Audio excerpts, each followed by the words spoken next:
Good morning dear students. आज के इस वीडियो में हम class 12 history chapter number 5 through the eyes of travellers perceptions of society, यात्रियों के नज़रिए से और समाज के प्रति उनकी धारणाएं, इसका पार्ट नंबर 2 दूसरा भाग पढ़ने जा रहे हैं। पार्ट नंबर 2 की शुरुआत होती है इब्न बतूता दूसरे यात्री से। कल पिछले वीडियो में हमने अल बिरूनी के बारे में पढ़ा था। इस वीडियो में हम इब्न बतूता के बारे में जानेंगे। चलिए शुरू करते हैं। Ibn Battuta an early globe trotter. Ibn Battuta एक प्रारंभिक विश्व यात्री इसे कहा जाता है। Ibn Battuta was an African traveller who came from Morocco. Ibn Battuta एक अफ्रीकी महाद्वीप का यात्री था जो कि मोरक्को से आया था। मोरक्को एक देश है अफ्रीका में, वहाँ से वो आया था। ही वाज बॉर्न इन तेंजियर, और उसका जन्म मोरक्को में तेंजियर नामक जगह पर हुआ था। He was belong to the most respectable and educated families, और वह बहुत ही ज़्यादा पढ़े लिखे और सम्माननीय परिवार से संबंध रखता था वो। He learned literature and other scholarly works at his young age, और वह अपने यंग एज में ही, मतलब जब वो यंग था, जवान था, उसी समय उसने बहुत सारे साहित्य और विद्वत्तापूर्ण कार्यों को पढ़ा और उसको सीख लिया था। He considered that knowledge gained through travels is more important source than books. उसका मानना था कि जो ज्ञान हमें यात्राओं के द्वारा मिलता है वो ज्ञान किताबों से नहीं मिल सकता, इसीलिए वह किताबी ज्ञान से ज़्यादा यात्राओं के द्वारा प्राप्त ज्ञान को ज़्यादा महत्वपूर्ण मानते थे। ठीक है। He loved travelling and went far off places exploring new worlds and peoples. वह घूमना बहुत पसंद करता था, इसीलिए वह दुनिया के अलग अलग देशों में वो गया, नई दुनिया की खोज में तथा दुनिया के अलग अलग देशों में रहने वाले लोगों की खोज में, उनके बारे में जानने के लिए वह अलग अलग देशों की यात्राएं करता था। Before his visit to India he had made pilgrimage to Mecca and travelled extensively in Syria, Iraq, Persia, Yemen, Oman and a few trading ports on the coast of East Africa.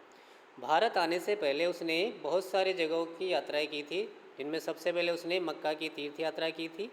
उसके बाद वो व्यापक रूप से अलग अलग देशों में गया, जिनमें सीरिया, इराक, पर्शिया यानी फारस या ईरान, यमन, ओमान और कुछ व्यापारिक बंदरगाहों पर जो कि ईस्ट अफ्रीका के समुद्र तट के किनारे थे। इन व्यापारिक बंदरगाह की यात्रा भी उसने भारत आने से पहले की थी। तो ये था इब्न बतूता से संबंधित टॉपिक। अब चलते हैं नेक्स्ट टॉपिक पर। Ibn Battuta's visit to India. Ibn Battuta की भारत यात्रा। Ibn Battuta and the excitement of the unfamiliar. Ibn Battuta और अनजाने को जानने की इच्छा, मतलब वो उसको ऐसी चीज़ों को जानने की बहुत ज़्यादा इच्छा थी जिसके बारे में वो नहीं जानता हो, तो उसे इस बात की बड़ी उत्सुकता या जिज्ञासा थी कि भारत में क्या है ऐसा स्पेशल, तो उसे ये जानने के लिए वो भारत आता है। ओके, चलिए शुरू करते हैं topic. He set off his travel to India in 1332 and reached Sindh in 1333. वह अपनी यात्रा शुरू करता है भारत आने के लिए 1332 में, और भारत पहुंच जाता है, मतलब भारत के सिंध में, जो कि अभी पाकिस्तान में है, उस समय भारत में था। तो भारत के सिंध में 1333 में वो पहुंच जाता है। He was able to get the reputation of the Sultan of Delhi, Mohammad bin Tughlaq. उस समय भारत पर यानी दिल्ली पर मोहम्मद बिन तुगलक का शासन था, तो वह दिल्ली के सुल्तान मोहम्मद बिन तुगलक की प्रतिष्ठा प्राप्त करने में सफल हुआ। The sultan was impressed by the scholarship of Ibn Battuta and appointed him as the qazi और जज ऑफ दिल्ली। तो सुल्तान मोहम्मद बिन तुगलक उसकी विद्वत्ता से, मतलब बड़ा विद्वान था वो, तो उसकी विद्वत्ता से प्रभावित होकर उसे दिल्ली का काजी या जज नियुक्त कर देता है। ही रिमेंड जज फॉर मैनी ईयर्स, और वह जज या काजी के पद पर कई सालों तक बना रहता है। Due to some misunderstanding he was imprisoned by the sultan, लेकिन कुछ सालों बाद ही सुल्तान को, मोहम्मद बिन तुगलक को कुछ गलत फहमी हो जाती है, और उस गलत फहमी के चलते वह उसे काजी के पद से बर्खास्त कर देते और उसे जेल में डाल देते। Once the misunderstanding was cleared he was restored to imperial service, लेकिन जैसे ही उसकी गलतफहमी दूर होती है तो वापस उसे शाही सेवा में ले लिया जाता है और उसे वापस काजी या जज बना दिया जाता है। The sultan Mohammad bin Tughlaq appointed him as his ambassador to China in 1342। 1342 में सुल्तान मोहम्मद बिन तुगलक उसे अपना राजदूत बनाकर चाइना भेजता है। ठीक है, चाइना भेजने के लिए उसे अपना राजदूत नियुक्त करता है, और 1342 में मोहम्मद बिन तुगलक को वह चाइना के लिए रवाना करता है, चीन के लिए रवाना करता है। During his journey to China he also visited Malabar coast, Maldives, Bengal, Assam and Sumatra. तो चीन जाने के रास्ते में, यात्रा के दौरान उसने मालाबार कोस्ट जो कि साउथ इंडिया में केरल में है, मालदीव्स, बंगाल, आसाम एंड सुमात्रा, तो बंगाल, आसाम और सुमात्रा होते हुए वो बाद में चीन जाता है। He travelled extensively in China going as far as Beijing and return his home in 1347। ठीक है, तो वो चीन में सुदूर दक्षिण तक, मतलब बहुत आगे तक चला जाता है, और वो चीन की जो राजधानी थी बीजिंग, वहाँ तक वो जाता है। उसके बाद वो वापस अपने होम टाउन या अपने घर जो उसका था तेंजियर या मोरक्को, वहाँ वो पहुँच जाता है 1347 यानी 1347 में। तो ये उसकी यात्रा वृत्तांत है, कब किस समय वो भारत आया, उसने कहाँ का घूमा, और उसके बाद वो किस तरह से चीन होता हुआ वापस 1347 या 1347 में अपने देश मोरक्को पहुँच गया। नेक्स्ट टॉपिक पे चलते हैं। नेक्स्ट टॉपिक है रिहला। रिहला क्या है? जैसे किताबुल हिंद अल बिरूनी की बुक है, उसी तरह रिहला भी इब्न बतूता की द्वारा लिखी गई बुक या उसका अकाउंट है। ओके, चलिए शुरू करते हैं इस टॉपिक को। Ibn Battuta's book of travels called Rihla was written in Arabic. Ibn Battuta ने अपनी जो किताब है जिसका नाम था रिहला, अरबी भाषा में लिखी थी। Provides the social and cultural life in the subcontinent in the 14th century. यह जो किताब है रिहला, वह भारतीय उपमहाद्वीप की 14वीं सदी के दौरान सामाजिक और सांस्कृतिक जीवन के बारे में विस्तृत जानकारी देती है। He carefully recorded his observations about new cultures, peoples, beliefs, values, etc. तो उसने भारत में रहते हुए बहुत सारी चीज़ों को देखा, जिसमें उसने भारत की संस्कृति को, लोगों को, यहाँ के लोगों के विश्वास और मान्यताओं को, धर्मों के बारे में, साथ ही जो वैल्यूज़ या मूल्य थे उसके बारे में भी ध्यान से अध्ययन किया, और उस सारे अध्ययन को अपनी बुक में जिसका नाम रिहला था उसमें उसको रिकॉर्ड या दर्ज किया था। His account is often compared to that of Marco Polo. उसके वृत्तांत को, मतलब उसका जो यात्रा वृत्तांत जिसका नाम रिहला है, उसकी तुलना मार्को पोलो के वृत्तांतों से की जाती है। मार्को पोलो कौन था? Who had also visited China and India from his home base in Venice, Italy in the late 13th century. Marco Polo भी कभी भारत और चीन में आया था, जो कि वेनिस या इटली से आया था। इटली के एक अंदर एक शहर है वेनिस करके, वहाँ उसका होम टाउन था। वहाँ से वो लेट 14th सेंचुरी यानी 13वीं सदी के उत्तरार्ध में, आखिरी दशकों में वो भारत और चाइना आया था। तो उसके अकाउंट की, मतलब इब्न बतूता के अकाउंट रिहला की तुलना मार्को पोलो के अकाउंट्स के साथ की जाती है। ये था टॉपिक रिहला। चलते हैं नेक्स्ट टॉपिक पर। Why was travelling more insecure. उस समय जब इब्न बतूता भारत आया था, ठीक है, 14th सेंचुरी में आया था, तो उस समय यात्रा इतनी ज़्यादा इनसिक्योर यानी कठिनाई या असुरक्षित, संकट भरी, ठीक है, खतरे भरी या असुरक्षित क्यों थी, उसके बारे में बता रहा। Ibn Battuta was attacked by robbers several times. Ibn Battuta कहता है कि उस पर कई बार लुटेरों ने हमला किया था। In fact he prefer travelling in a caravan along with his companion.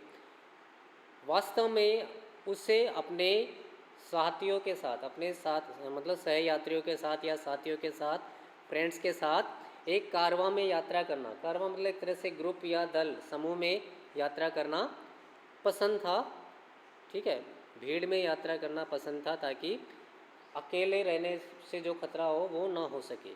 लेकिन भीड़ में होते भी ये खतरा बना रहता था क्योंकि हाईवे पर जो रोबर्स होते थे वो भीड़ पर भी हमला करते थे। But this could not stop highway robbers. लेकिन कारवा या भीड़ में यात्रा करने पर भी उन्हें जो हाईवे रोबर्स थे, राजमार्गों के जो लुटेरे थे, वो मतलब उनसे वो बच नहीं सके। राजमार्गों के लुटेरे फिर भी उन पर हमले करते थे, चाहे वो अकेले यात्रा करे, चाहे अपने फ्रेंड्स के साथ या फिर कंपेनियन के साथ किसी कारवां में यात्रा करे, तब भी उन पर हमले का खतरा रहता ही था।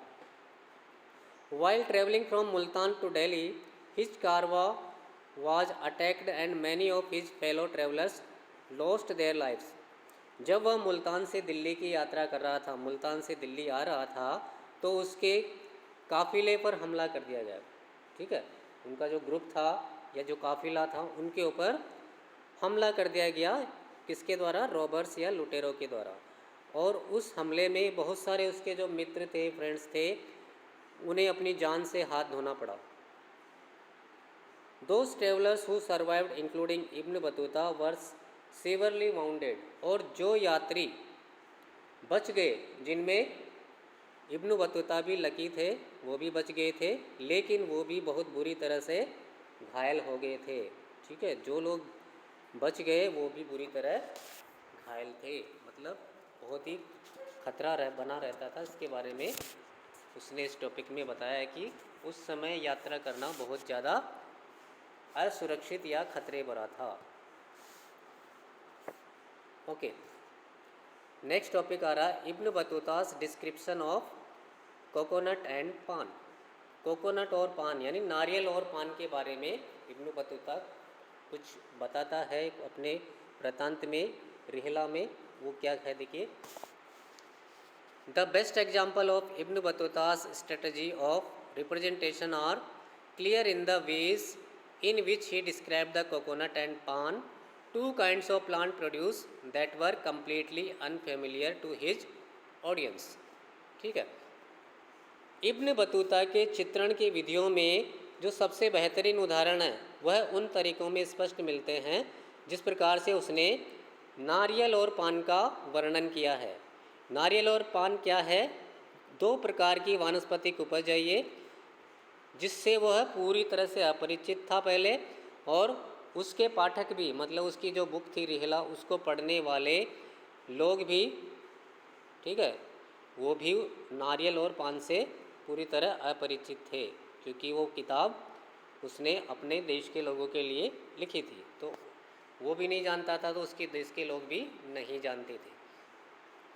He described that the coconut as resembling a man's head because in it are what looks like two eyes and a mouth, and inside of it, when it is green, looks like the brain।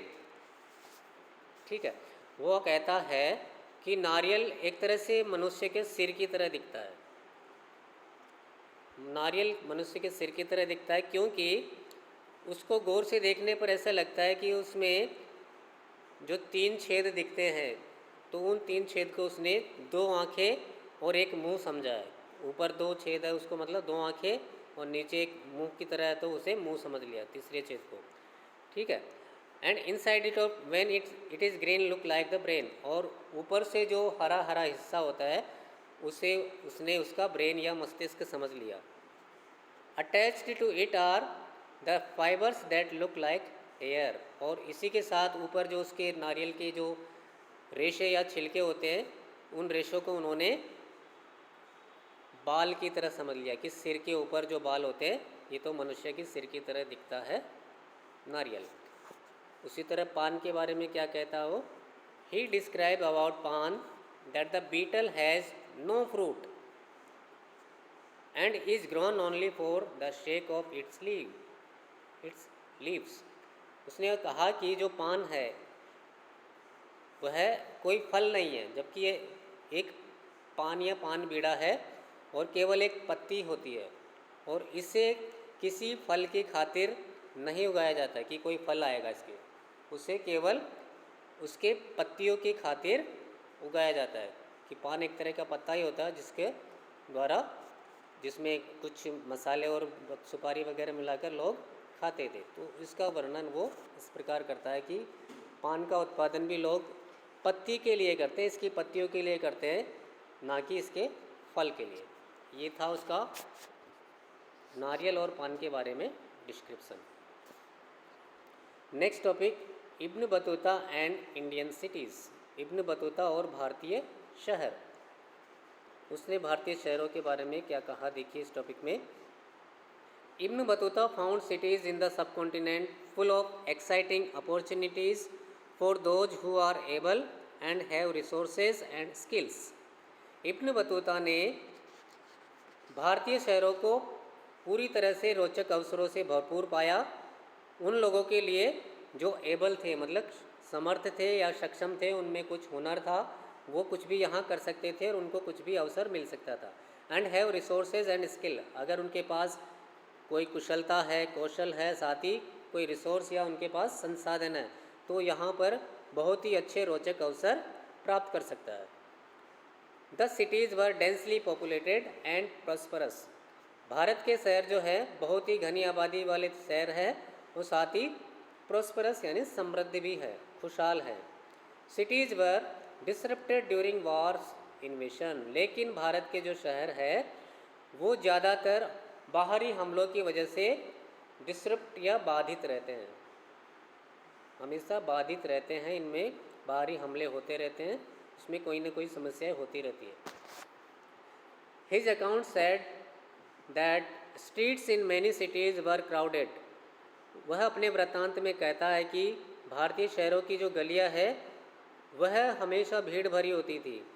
And bright and colourful markets were with full of many varieties of goods. और जो भारत के जो शहर थे, भारत के शहरों में के अंदर जो बाज़ार हैं वो भीड़ भरे थे और चमक दमक वाले होते थे, रंगीन रोशनी हमेशा यहाँ होती थी, बाज़ार रंगीन होते थे और हमेशा अनेक प्रकार की वैरायटी की चीज़ों से, अनेक प्रकार की चीज़ों से ये हमेशा भरे हुए होते थे, और लोग हमेशा ख़रीदारी के लिए यहाँ आते रहते थे, जिससे यहाँ हमेशा भीड़ देखने को मिलती थी। He described Delhi as a vast city. इसके बाद वो कहता दिल्ली बहुत ही विशाल शहर था, with a great population the largest in India, और इसकी जनसंख्या भी बहुत ज़्यादा थी, शायद भारत का सबसे बड़ा ये शहर था। Bazaars were not only places of economic transactions but also the hub of social and cultural activities. बाजार न केवल आर्थिक लेन देन के लिए जगह थे, बल्कि यहाँ पर सामाजिक और सांस्कृतिक गतिविधियाँ भी आयोजित की जाती थी, इसलिए इसे सामाजिक और सांस्कृतिक गतिविधियों का केंद्र भी माना जाता था। Many bazaars had mosque and temples with spaces for public performance by dancers and singers. बहुत सारे बाज़ारों में मंदिर भी थे, मस्जिदें भी थी, साथ ही खाली जगह भी होती थी, ताकि जो डांसर और सिंगर्स होते थे, जो नर्तक और जो गायक होते थे, वो पब्लिक परफॉर्मेंस यानी सार्वजनिक प्रदर्शन कर सके, अपने गाना गा सके या फिर डांस का परफॉर्मेंस दे सके।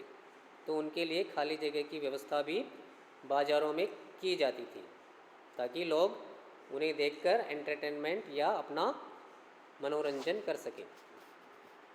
Ibn Battuta noted that the cities obtained it's wealth from villages. इसके बाद इब्न बतूता ने यह भी देखा, यह भी ध्यान दिया कि जो शहर थे इतने चमक धमक वाले और इतने प्रोस्पेरस, वो अपना धन गाँव से प्राप्त करते थे। ठीक है, कि गांव के लोग कर देकर शहर को खुशहाल बना रहे थे। तो उसने ये देखा कि भारतीय गांवों की वजह से भारतीय शहर प्रोस्परस हो रहे थे और भारतीय शहर गांवों से अपना वेल्थ प्राप्त करते थे। This this was because of the agricultural production with 2 crops a year.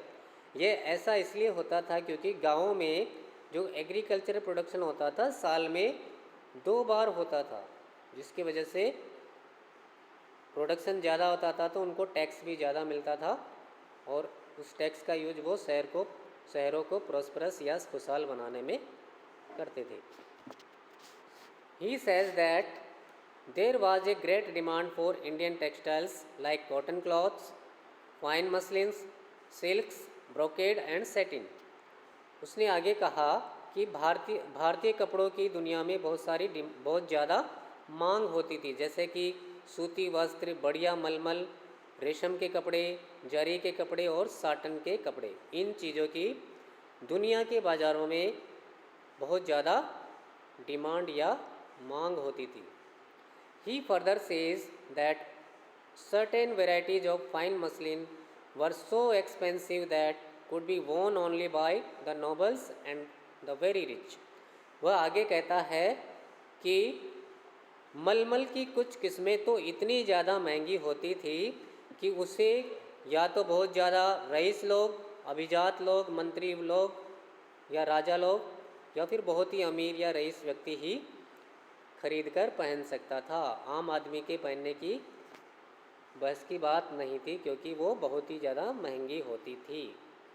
ये था topic ibn Battuta and Indian cities, भारतीय शहरों के बारे में इब्न बतूता का वर्णन।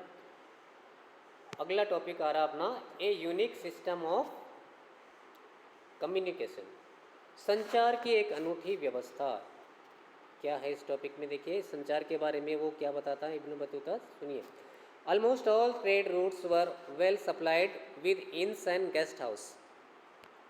वो कहता है इब्न बतूता कि लगभग सारे व्यापारिक मार्ग पूरी तरह से सरायों और अतिथि गृह से परिपूर्ण थे। मतलब वहाँ किसी भी ट्रेड रूट्स पर आप जाओ, वहाँ पर रास्तों में बीच बीच में आपको सराय भी मिलेगी और विश्राम गृह या अतिथि गृह भी मिलेंगे, यात्रियों को मतलब आराम करने के लिए, रात में ठहरने के लिए।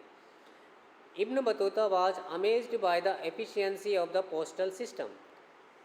इसके बाद इब्न बतूता यहाँ की डाक प्रणाली को देखकर बहुत ही ज़्यादा अचंभित हो गया, आश्चर्यचकित हो गया कि यहाँ की डाक व्यवस्था कितनी ज़्यादा दक्ष है, एफिशिएंट है। The postal system was of 2 kinds.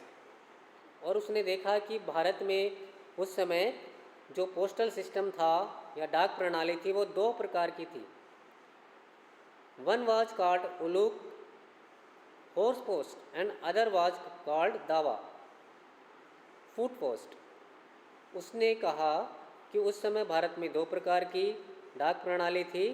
पहली प्रणाली को उलूक यानी हॉर्स पोस्ट कहा जाता था, जिसमें घोड़े के ऊपर बैठकर मैसेज को या किसी डाक को जल्दी से जल्दी पहुंचाया जाता था। और दूसरा जो था दावा, वो फुट पोस्ट होता था। पैदल सैनिक होते, वो पैदल हरकारे होते थे। उसमें हरकारे मतलब डाकिए, पैदल डाकिए, जिसमें लोग पैदल चलकर या तेज़ी से भागकर किसी भी संदेश को या फिर किसी भी डाक को पहुंचाते थे। This system enabled merchants to send information, remit credit across long distances and to dispatch goods required at short notice। यह जो सिस्टम था उनका उलूक और दावा का, इस सिस्टम ने व्यापारियों को बहुत ही जल्दी, मतलब सूचना कहीं भी एक जगह से जो दूसरी जगह सूचना भेजना हो उसके लिए, साथ ही उधार कहीं पैसा भेजना हो उसके लिए, और लंबी दूरी पर कहीं भी कोई सामान भेजना हो किसी भी शॉर्ट नोटिस पर, मतलब बहुत ही जल्दी से सूचना मिली, कोई नोटिस मिला, अल्प सूचना मिली, उस पर जल्दी से किसी को सामान पहुंचाना है कि 1 दिन या 2 दिन या 4 दिन में कोई सामान पहुंचाना, तो ऐसे समय पर ये सिस्टम जो था उलूक और दावा वाला, ये बहुत ही ज़्यादा महत्वपूर्ण साबित होता था और व्यापारी इससे बहुत ही आसानी से जल्दी से कोई भी सूचना, कोई भी पैसा भेजना हो, लंबी दूरी तक कोई सामान भेजना हो, वो आसानी से भेज सकते थे। Ibn Battuta says that it took 50 days to reach from Sindh to Delhi, but news of Sultan reached just in 5 days by spice. Ibn Battuta ये कहता आगे कि सिंध से दिल्ली पहुंचने में 50 दिन का समय लगता था, लेकिन अगर कोई समाचार सुल्तान के लिए है, कोई खबर सुल्तान के लिए है, तो वह केवल सुल्तान के जासूसों द्वारा 5 दिनों में ही पहुंच जाती थी। मतलब 10 गुना तेजी से कोई व्यक्ति 50 दिन में आएगा और सुल्तान के जासूस केवल 5 दिन में आकर उसको खबर पहुंचा देते थे। तो मतलब 10 गुना तेजी से सुल्तान के जो जासूस थे वो अपनी संचार व्यवस्था को चलाते थे। तो 10 गुना तेजी से वो काम करते थे और इस तरह से सुल्तान के काम की जो खबर होती थी वो बहुत ही जल्दी पहुंच जाती थी। ये था topic a unique system of communication, संचार व्यवस्था के बारे में इब्न बतूता की राय। तो बच्चों इस वीडियो में इतना ही है, बाकी बचा हुआ चैप्टर हम पार्ट नंबर 3 और 4 में कवर करेंगे। धन्यवाद।